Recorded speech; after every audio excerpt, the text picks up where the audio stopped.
皆さんこんにちは。去年の12月に私と相棒のマティは日本旅行をしたんですが、その際に訪れた高山の朝市でお漬物を何種類か買って帰ったんですね。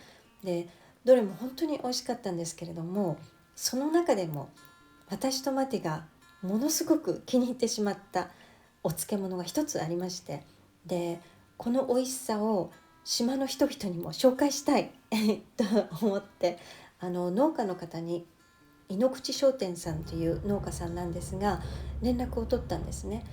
で海外発送はしてらっしゃらないということだったんですが、ちょっと考えてくださるっていうことだったので、私もどんな配送方法が可能なのか、3月の初め頃だったんですけれども調べていました。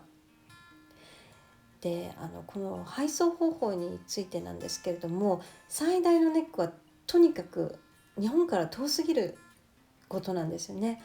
で英国本島まででしたらいろいろな配送方法が可能で、例えばクール便なんかも利用可能なんですけれども、私の住んでいる島まではまず英国本島からお隣の大きめの島まで配送されて、そこから私たちの住む島に配送されるっていうルートなんですよ。ですからかなり時間がかかるんですね。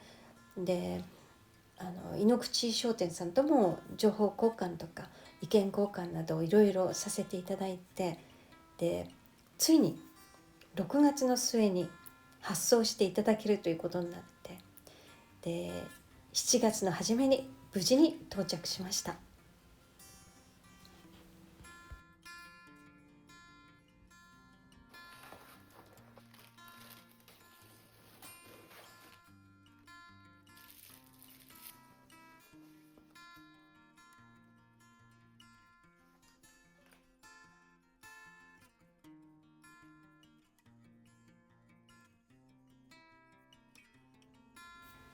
そして、知人などに配るために説明書を作って一つ一つパッケージにつけていきました。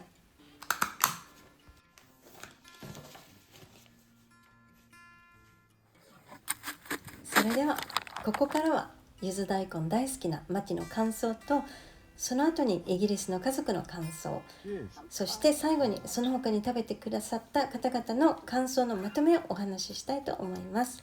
ちょっと意外な興味深いこともありましたので、ぜひ最後まで見てみてください。Shall I use a fork or fingers? Yeah, whatever you like. Whatever. Yes. Would you like to use chopsticks? I want to use my fingers. I want to feel what it's like. I think that is the best way, actually. Just a minute. Oh, it's really cool. Is it? Look, you can see through it. Sorry.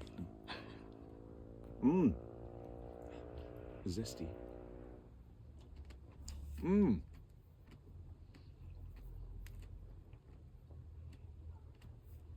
Is this noisy for you? Is this for me?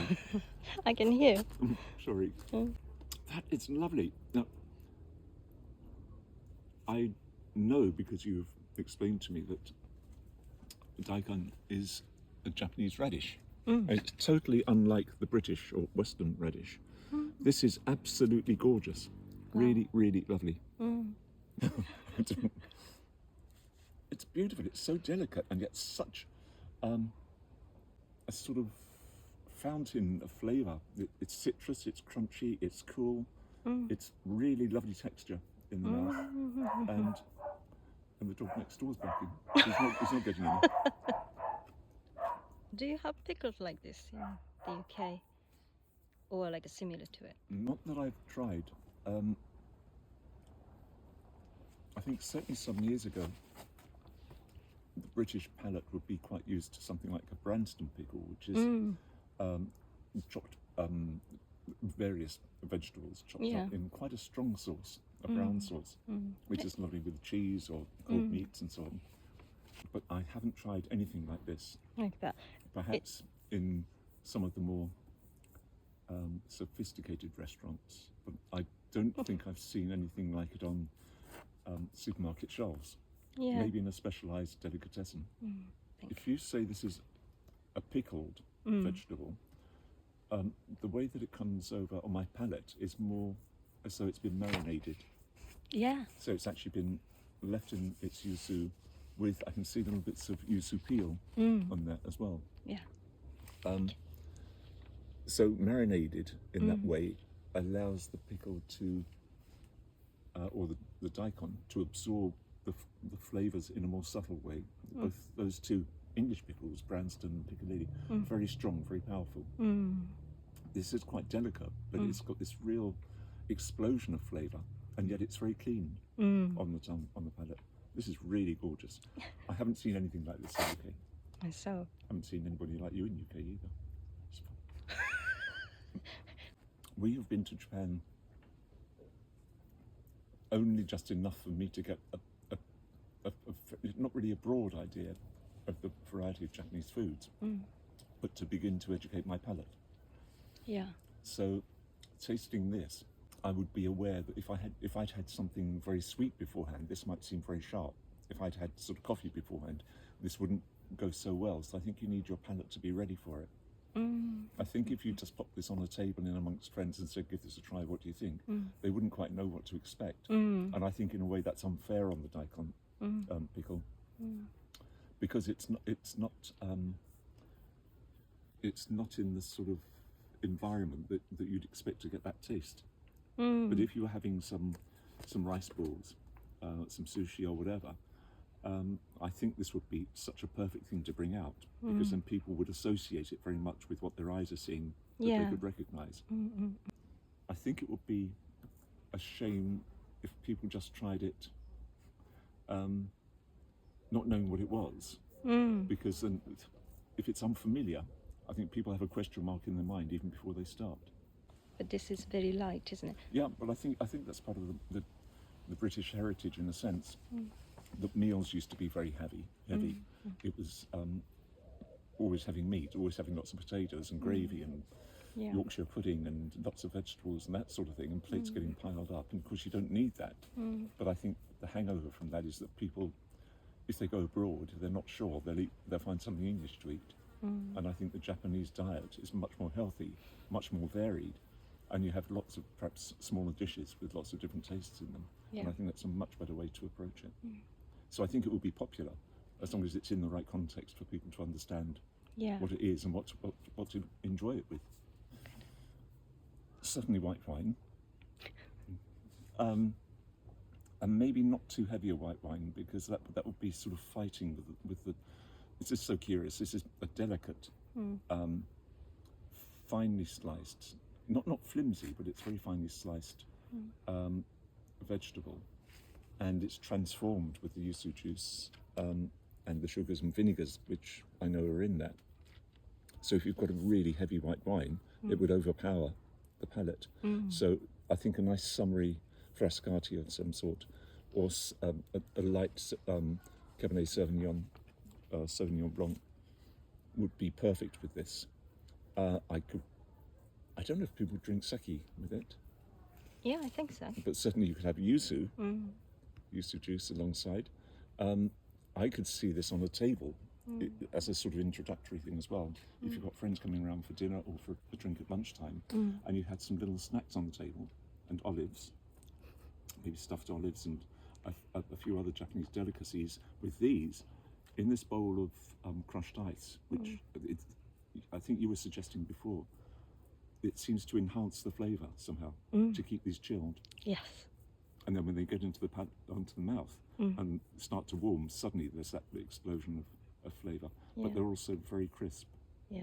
They're soft but crisp. This is a really interesting thing to be able to achieve. So I think this would be really popular, certainly lunchtimes or as an aperitif in the evenings. Yeah. Lovely in a hot summer day. Beautiful, yeah. Isn't it? It's perfect. I mean, here we are in August, and the sun shining down. We're in this little secret garden, and enjoying daikon pickle. Yuzu I won't say Dyson. Daikon. Not Dyson. Pickle. Oh god, I can't get any on the fork. Oh. Use fingers. There you go. Okay. Crunchy. Fruity. Yeah. Almost. Really nice, actually, quite refreshing. Oh, What's in it as well? Is there like lemon or orange? it's or... yuzu, Oh, yuzu. the that's Japanese quite citrus. I like it. It's nice. We're going down the line. Henry, Your like to turn. try? Pick some up. Okay. Is it being filmed so you can say, look, this is people's reactions? Yeah, nice and fresh. Yeah, Fresh tasty. good. Yeah. Lovely. Thank you. It's not April the 1st, is it? No. It's sweeter than I thought it was going to be. Yeah. Yeah. I thought it was going to be like pickly, like sour. If that makes sense. Because English pickly Some of stuff the is not Japanese sour. pickles are quite sour with Might plum. be- I thought that might be sweet, but it's not. It's quite sharp. It's like taking communion. It's actually really nice. Take your Yes. radish. Lovely. Is it? Mm. Okay. Thank you, Yeah. everyone. Yeah. Just